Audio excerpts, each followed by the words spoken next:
අයිබෝන් සියලු දෙනාම මූවිලෙන් සෙල්කේ YouTube channel එකට ගොඩක් ආදරෙන් පිළිගන්නවා. ඉතින් මිනිසුරුකියෝ ගැන එදා මෙදා තුලාපු සුපිරිම TV series එකක් තමයි අද ඔයාලා වෙනුවෙන් මම අරගෙන අවිල්ලා තියෙන්නේ. ඉතින් මේ TV series එකේ එක කොටසක් බැලුවා කියන්නේ මේක දිගටම බලනවා.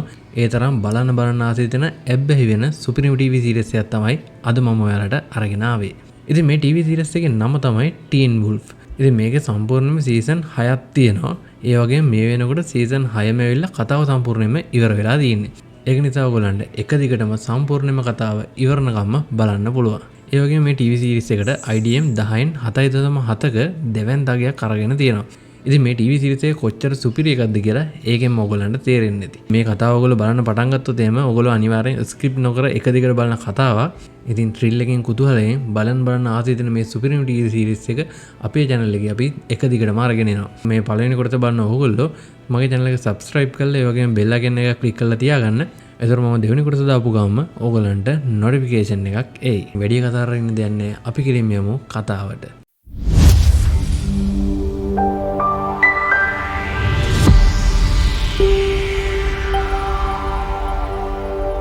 ඉතින් මේ කතාව පටන් ගන්නකොටම අපිට පෙන්නන්නේ පොලිසිය මහරය කැලෑවක සෝදිසියක් කරන සිද්ධිය. එතන පොලිස් නිලධාරීන් විශාල පිරිසක් ඉන්නවා. ඒ වගේම පොලිස් සුනගයොත් එක්ක ලොකු සෝදිසි කිරීමක් තමයි මෙතන කරගෙන යන්නේ. ඊට පස්සේ අපිට පෙන්නනවා මේ කතාවේ ප්‍රධාන චරිතය වෙන ස්කොට්. මෙයා ගෙදර ව්‍යායාම කරන ගමන් තමයි ඉන්නේ. ඉතින් මෙහෙම ඉන්න ස්කොට් එළියේ පොඩි සද්දයක් ඇහෙනවා. මේ සද්දේ මොකද්ද බලන්න මෙයා බේස්බෝල් බැට් එකකුත් අරගෙන හිමීට එළියට එනවා. ඉතින් මේ වෙලාවේ එකපාරටම වහලෙන් පිරිවිලා මේ පහළට පයින්නවා. මේ සිද්ධියත් එක්ක ස්කොට් හොඳටම බය වෙනවා. ඉතින් මේ වෙන කවුරුවත් නෙවෙයි ස්කොට්ගේ හොඳම යාළුවා ස්ටයිල්ස්. ස්කොට් ෆෝන් එක ආන්සර් නොකරපු නිසා තමයි ස්ටයිල්ස් මෙහෙම ස්කොට් හොයාගෙන ඇවිල්ලා තියෙන්නේ. ඉතින් මේ ස්ටයිල්ස්ගේ තාත්තා පොලිස් නිලධාරී. මෙතෙන්දි මෙයා ස්කොට්ට කියනවා කැලේ මල සිරුරු දෙකක් හොයාගෙන තියෙනවා කියලා තාත්තට කෝල් එකක් එනවා වුණා. අපි ඒක බලන්න යමුද කියලා. ඒ වගේම මේ සිද්ධියට පළාතෙම පොලිසිය යනවා කියලා දැනගන්න ලැබුණා. ඉතින් මේ සිද්ධිය නිසා ස්ටයිල්ස්ට මේක ගැන හොයලා බලන්න ලොකු ආසාවක් ඇති වෙලා තියෙන්නේ. මෙතනදී ස්කොට් ස්ටයිල්ස්ගෙන් අහනවා පොලිසිය මිනිහ හොයාගෙන නම් තව මොනවද අපි මෙතනට ගිහිල්ලා බලන්න කියලා. ඉතින් මේ වෙලාවේ තමයි ස්ටයිල්ස් ස්කොට්ට කියන්නේ එක මලසිරුරක කොටසක් හොයාගෙන නැහැ කියලා. ඉතින් ඔහොම කියලා මේ දෙන්න මේ කැලේට ඇතුල් වෙනවා. ඉතින් මේව ටික දුරක් යද්දී ස්කොට්ට හති ගතියක් එනවා.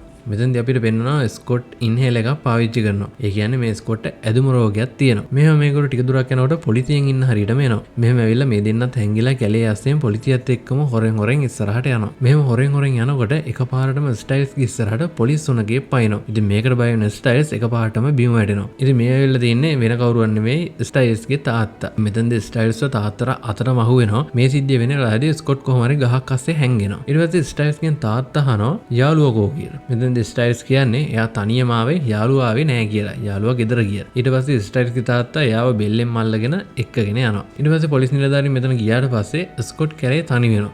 මෙයා හිමින් යනකොට ස්කොට් එක පාට සද්දයක් ඇහෙනවා.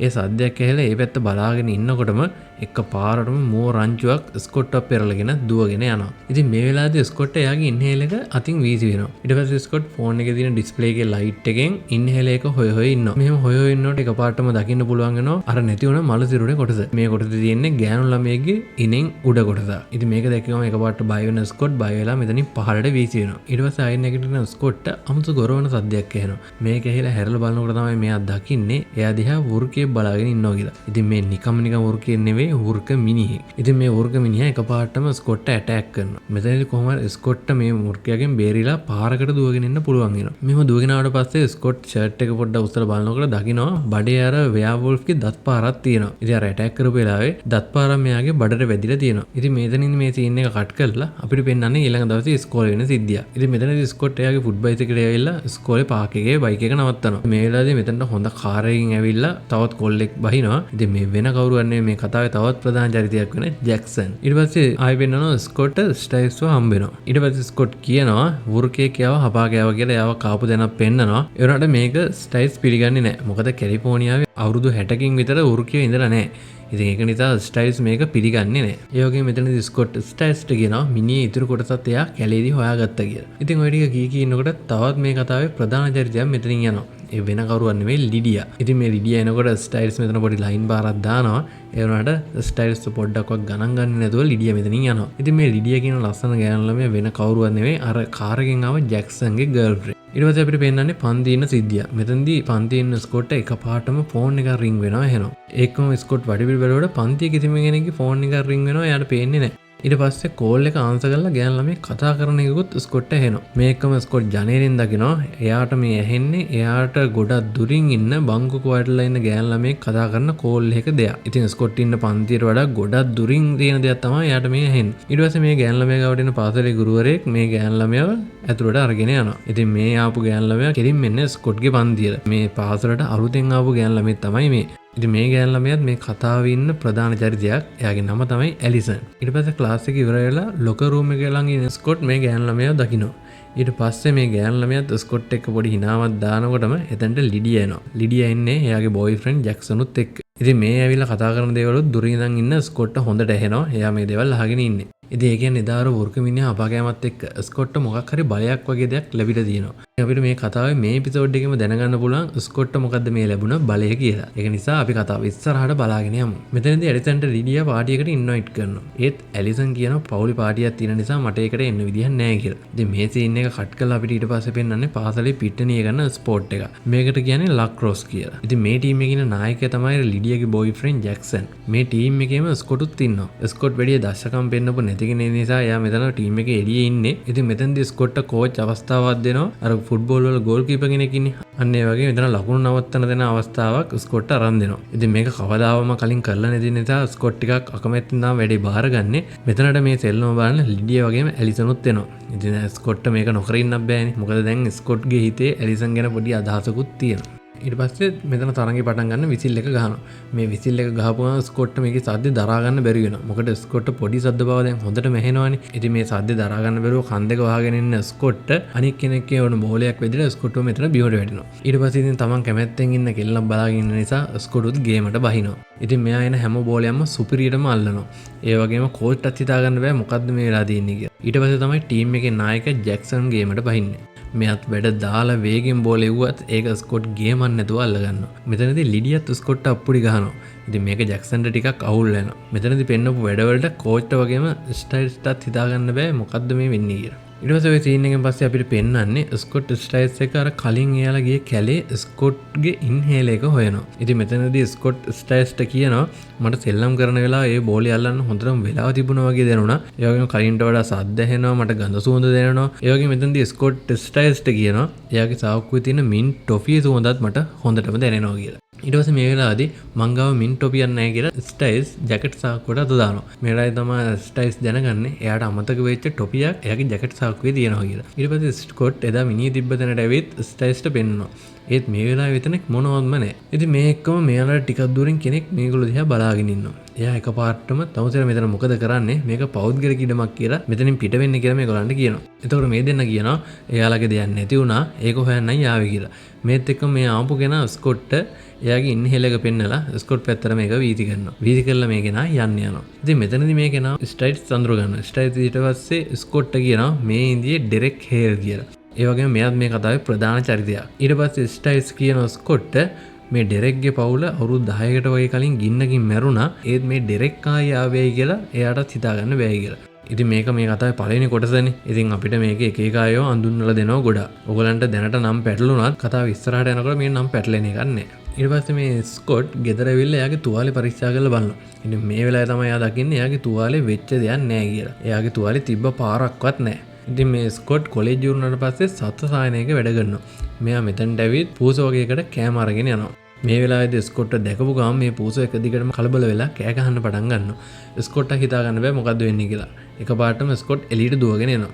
ඉතින් මේ එක්කම මේ සත්ත්ව සායනයේ දොරට වැස්සෙම තිමින් ගෙන ආපු ගෑන් ළමෙක් අඬ තට්ටු කරනවා. ඒ වෙන කවුරුවත් නෙමෙයි අර ස්කොට් කැමැත්තෙන් ඉන්න ඇලිසන්. එයා ගමනක් යද්දී පාරින් දව බල්ලෙක්ව එයාගේ වාහනේට හැප්පිලා ඒ බල්ලා වරකින් තමයි මෙතනට ඇවිල්ලා තියෙන්නේ. ඉතින් ඊට පස්සේ මේ ගෙනාවු බල්ලා බලන්න ස්කොට් බල්ලා ගාවට ආවම බල්ලා එකපාරට ස්කොට්ට බුරනවා. ඊට පස්සේ අපිට පෙන්නනවා බල්ලා දිහා බලාගෙන ස්කොට්ගේ ඇස් එකපාරටම නිල් පාට වෙනවා. ඉතින් මේක දැකපු ගමන් මේ බල්ලා ස්කොට්ට හීල වෙනවා. ඊට පස්සේ මේ බල්ලට බේත් දාන ගමන් කොහොම හරි ස්කොට්ට පුළුවන් වෙනවා ඇලිසන්ට ලයින් එකකුත් දාගන්න. මේ ලයින් පාර දාලා ගොඩ දාගන්න ස්කොට් ඊට පස්සේ ඇලිසන්ට අර පාටියට යන්න ආරාධනා කරනවා. ඉතින් ඇලිසනුත් මෙතෙන්දී ස්කොට් එක මේ පාටියට යන්න කැමති වෙනවා. ඉතින් මේකට ස්කොට්ට මාර සතුටුයි. මෙහෙම සතුටින් ගෙදර ආපු ස්කොට් නිදා ගන්නවා. ඊට පස්සේ ටික වෙලාවකට පස්සේ එකපාරට ස්කොට්ට ඇහැරෙනවා. ඇහැරෙන්නේ කැලින්. ස්කොට්ට හිතා ගන්න බෑ මොකද්ද මේ වුනේ කියලා. ඒත් එක්කම කැලේ ඇවිදගෙන ස්කොට් ටිකක් දුරක් යනකොට එයා දකිනවා එදා එයාව කැලේදී හපා කාපු වෙයාවුල්ෆ් එයාගේ පැත්තට දුවගෙන එනවා. මෙතනදී හොඳටම බය වෙන ස්කොට් පුළුවන් තරම් හයියෙන් දුවලා වතුරකට පැනලා ජීවිතේ බේර ගන්නවා. ඊට පස්සේ අපිට පෙන්නන්නේ පාසලේ වෙන සිද්ධිය. මෙතනදී ස්කොට් පාසලේ ලොකර් රූම් එක ගාවදී ජැක්සන් අල්ලගෙන ස්කොට්ගෙන් අහනවා එදා අච්චර සෙල්ලමක් කරන්න පාවිච්චි කරපු තහනම් උත්තේජකය මොකක්ද කියලා. ඉතින් මේ ජැක්සන්ට හිතාගන්න බෑනේ ස්කොට් මොකක්ද උනේ කියලා. ඒකින්ද ජැක්සන් හිතන්නේ මෙයා තහනම් උත්තේජකයක් පාවිච්චි කරලා තමයි දමේ සෙල්ලම් ටික දැම්මේ කියලා. ඉතින් මෙතනදී ස්කොට් පොඩි සද්දයක් දාලා ජැක්සන්ට කියනවා යා එහෙම මොනවක් පාවිච්චි කරේ නැහැ කියලා. ඊට පස්සේ මෙතනින් ජැක්සන් පිට වෙලා යන්නෙත් මම ඔය රහස මොකද්ද කියලා හොයාගන්නම් කියලා. ඊට පස්සේ අපිට ආයෙත් පෙන්නනවා ලක්රොස් සෙල්ලම් කරනවා. මෙතනදී ඉදිරි පෙළ ක්‍රීඩකයෙක් තෝරගන්න තරඟයක් තියෙන තමයි කෝච් හදන්නේ. ඊට පස්සේ මෙතනදී කට්ටිය හොල්මන් වෙන්න සුපිරිම වැඩ ටිකක් දාලා ගෝල් එකක් ගන්න ස්කොට්ට පුළුවන් වෙනවා. කෝචුත් ෆුල් හොල්මන්. ඉතින් කෝච් ස්කොට්ව ඉදිරි පෙළ ක්‍රීඩකයෙක් විදිහට තරඟයට ගන්නවා. ඉතින් මෙතනදී මේ දේවල් දැක්කම ස්ටයිල්ස්ට හිතා ගන්න පුළුවන් වෙනවා මෙතන වෙලා තියෙන්නේ මොකද්ද කියලා. ඒ වගේම එදා හම්බුන සිරුරු වල වෘකම අවිල් තිබිලා තියෙනවා කියලත් ස්ටයිල්ස් තාත්තා හරහා දැනගෙන තියෙනවා. ඉතින් ඊට පස්සේ ස්ටයිල්ස් වෘක මිනිස්සු ගැන නිදාගන්න නැතුව රෑ එල්ලි වෙනකන් හොයනවා. පස්සේ දවසේ උදේම ස්කොට් එනවා ස්ටයිල්ස්ගේ ගෙදර. ඊට පස්සේ මේ ස්ටයිල්ස් එයා එල්ලි වෙනකන් හොයාගත්ත දේවල් ස්කොට්ට කිව්වත් ස්කොට් ඒව පිළිගන්නේ නැහැ. ස්කොට්ගේ ඔළුවේ මේ වෙලාවේ තින්නේ අර පාටියට යන සිද්ධිය විතරයි. ඒත් මෙතනදී ස්ටයිල්ස් කියනවා ඒක කරන්න එපා. මොකද හෙට පුරහඳ දවසක් එහෙමොත් එහෙම මෙතන ලොකු ප්‍රශ්නයක් වෙන්න පුළුවන් කියලා. ඉතින් මේ කියන දේවල් විශ්වාස කරන්නේ නැති ස්කොට් මෙතනින් යන්න හදනවා. මේ යන්න හදද්දි මේකට ස්ටයිල්ස් බාධා කරනවා. මේ වෙලාවේදී එකපාරට ස්කොට් ස්ටයිල්ස් වැදලා අරන් බිත්තිට එතු කරලා එයාට ගහන්න හදනවා. මේ වෙලාවේදී කොහොම හරි තමන්ව පාලනය කරගන්න ස්කොට් ස්ටයිල්ස්ගෙන් සමාව අරන් එතනින් පිටත් වෙලා යනවා. ඊට පස්සේ අපිට පෙන්නන්නේ ස්කොට් අම්මගේ කාර් එකත් අරගෙන ඇවිල්ලා ඇලිසන්ව ගෙදරින් එකගෙන යනවා අර පාටියට. මෙතනදී පාටියට ආවම පැත්තෙන් ගේට්ටුව ගාව ඩෙරෙක් ඉන්නවා ස්කොට් දකිනවා. මෙතනදී ඩෙරෙක් කෙලින්ම ස්කොට් දිහා බලාගෙනම තමයි ඉන්නේ. පස්සේ ස්කොට් වෙන පැත්තක් බලලා ආයේ ඒ පැත්ත බලද්දි ඩෙරෙක් එතන නැහැ. ඒත් එක්කම ස්කොට් දකිනවා වහලෙන් සතෙක් පැනලා දුවනවා. ඒ කියන්නේ අර වෙයාවුල්ෆ්. ඊට පස්සේ ස්කොට් ඇලිසන් එක ඩාන්ස් එකක් දාන ගමන් ඉඳද්දි මේ දෙන්න මෙතනදී ටික රොමැන්ටික් වෙන්න හදනවා. ඒත් එක්කම ස්කොට් අමුතු ඇඟේ අමාරුවක් එනවා. මෙහා මෙතනදී ගොඩක් කලබල වෙනවා. ඒ වගේම වටේ බොඳ වෙලා යනවා වගේ මෙයාට පේන්න ගන්නවා. මේ එක්කම පාටියෙන් එළියට එන ස්කොට් එයාගේ පස්සෙන් එන ඇලිසන්වයි ස්ටයිල්ස්වයි දාලා කාර් එකෙන් වේගෙන්ම මෙතනින් යනවා. ඉතින් ඒකම ඩෙරෙක් කෙනවා ඇලිසන් ගාවට. ඇවිල්ලා ඩෙරෙක් ඇලිසන්ට කියනවා එයා ස්කොට්ගේ යාළුවෙක් කියලා. ඊට පස්සේ සීන් එක කට් කරලා අපිට වෙන්නන්නේ ගෙදර ආව ස්කොට් බාත් ටබ් එකේ බහැලා ඉන්නවා. මෙතනදී ස්කොට්ගේ නියපොතු වෘකෙක් වගේ වෙලා තියෙනවා පෙන්වනවා.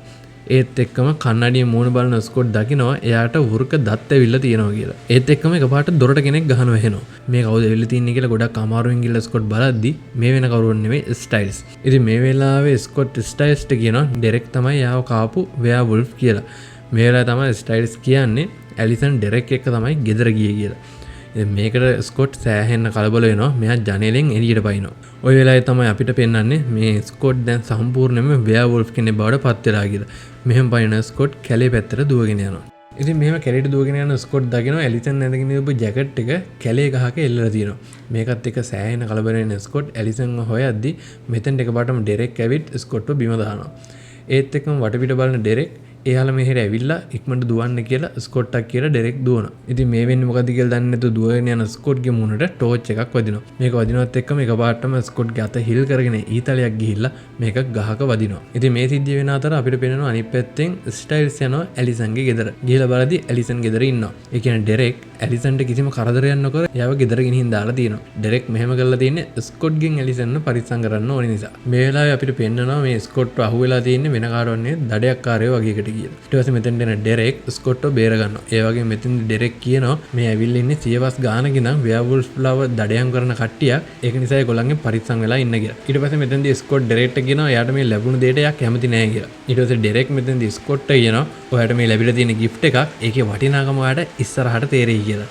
මෙහෙම කියලා ඩෙරෙක් ඊට පස්සේ ස්කොට්ට කියනවා දැන් ඔයයි මමයි සහෝදරයෝ කියලා. ඊට පස්සේ මෙහෙම පාරක් දිගේ ස්කොට් ඇවිදගෙන යනකොට ස්කොට්ගේ වෙලාවට එයාව හොයාගෙන ආපු ස්ටයිල්ස්ට එයාව හම්බ වෙනවා. ඊට පස්සේ ස්ටයිල්ස් එයාගේ ජීප් එකට ස්කොට්ව දාගෙන මෙතනින් පිටත් වෙනවා. ඊට පස්සේ අපිට වෙන ඊළඟ දවසේ උදේ කොලෙජ් එකේ වෙන සිද්ධියක්. මෙතෙන්දී ස්කොට් ඇලිසන්ගෙන් සමාව ගන්න තමයි බලාගෙන ඉන්නේ. ඊට පස්සේ මෙතනට එන ඇලිසන් ස්කොට්ට සමාව දෙනවා. ඊට පස්සේ මේ දෙන්න මෙතන කතා කරගෙන ඉන්නකොට ඇලිසන් එක්කගෙන යන්නේ එයාගේ තාත්තා ආපු නිසා ඇලිසන් මෙතනින් යනවා. ගිහලා එයා කාර් එකට නැගලා ඉන්නකොට ස්කොට් එකපාරට අමුත්තක් තේරෙනවා. ඉතින් යන්න හදපු ස්කොට් ආපහු හැරිලා බලද්දි තමයි දකින්නේ මේ ඇවිල්ලා ඉන්න ඇලිසන්ගේ තාත්තා වෙන කවුරුවත් නෙවෙයි කලින් දවසේ ආව දඩයම් කරන්න ආපු දඩයක්කාරයා කියලා. ඉතින් ඔන්න ඔය සීන් එකත් එක්කම කතාව මේ කොටස ඉවර වෙනවා. ඉතින් පේනවානේ මේ කතාවේ පළවෙනි කොටස තමයි තාම ඉවරුනේ. ඉතින් කොච්චර සුපිරි කතාවක්ද කියලා ඔයගලන්ට මේ කොටසෙන්ම තේරෙන්නේ නැතිනේ. ඉතින් අපි ඉස්සරහට සම්පූර්ණයෙන්ම වීඩියෝ ටික එක දිගට දාගෙන යනවා. ඒ වගේම මගේ channel එක subscribe කරලා ඊට හැපැත්තේ තියෙන bell icon එක click කරලා තියාගන්න. එතකොට මම වීඩියෝ එකක් දාපු ගම notification එකක් එයි. ඉතින් මේ werewolf කෙනෙක් බවටපත් වෙච්ච මේ ස්කොට් ඊළඟට මොකක් වෙයිද? එයා මේ ආදරය කරන ගෑනු ළමගේ තාත්තා දඩයක්කාරයෙක් වුණාම ඒ දඩයක්කාරගෙන් ස්කොට්ට බේරෙන්න පුළුවන් නේද? මේ හැමදේම දැනගන්න නම් කතාව දිගටම බලන්න වෙනවා. ඉතින් මේ කතාවේ දෙවෙනි කොටසෙන් අපි ඉක්මනටම හම්බෙමු. එතකම ඔයගලන්ට සුබ දවසක්.